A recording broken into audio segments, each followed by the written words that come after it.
O que define o poder hoje em dia? Será que é força militar? Dinheiro?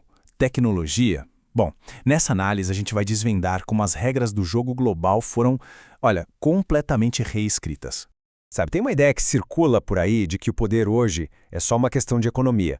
Mas pensar assim é uma simplificação perigosa. Porque, no fim do dia, a força militar ainda é a garantia final. É aquela carta na manga que define os limites de qualquer disputa. Então, se não é só dinheiro e nem só armas, como é que a gente mede o poder hoje? A resposta é que a coisa ficou bem mais complexa. O poder virou, na verdade, um quebra-cabeça com várias peças, super multidimensional. E para a gente conseguir decifrar esse quebra-cabeça, a gente precisa de um novo mapa. Uma estrutura que ajuda a entender todo o cenário global de hoje. E ele é baseado em 4 pilares, que são fundamentais.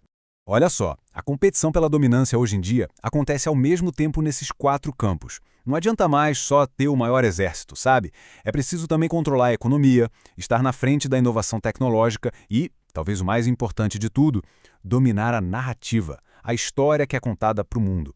Mas, aqui tem um ponto. A verdade nua e crua. Força econômica, inovação, controle da informação, tudo isso é super poderoso, claro. Só que, sem a capacidade militar para proteger tudo isso, os outros pilares ficam totalmente vulneráveis.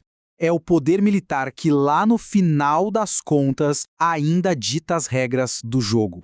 Tá, mas e na prática? Como é que essa estrutura toda se aplica nos conflitos que a gente vê no mundo real? Bom, é aqui que a teoria vira realidade. E, muitas vezes, uma realidade bem brutal.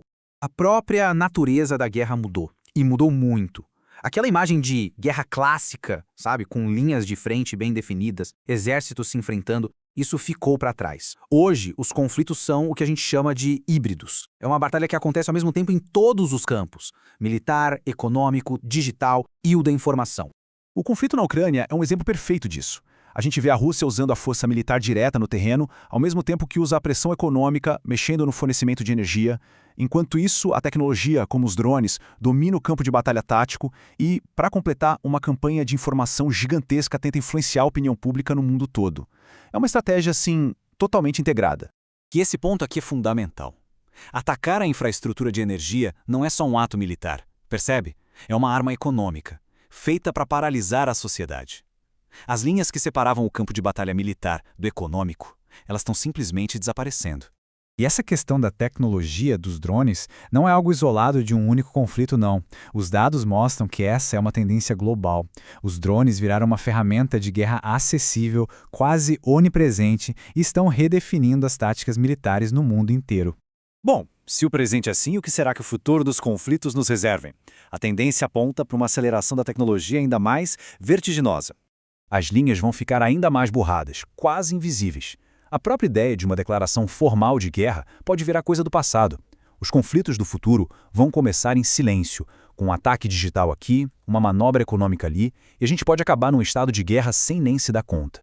E aqui a gente tem uma mudança de paradigma que é brutal. Pensa só, um ataque cibernético bem-sucedido contra uma rede elétrica, ou um sistema financeiro, uma barragem. Isso pode causar consequências físicas muito piores do que um bombardeio tradicional. O digital vira físico de um jeito devastador.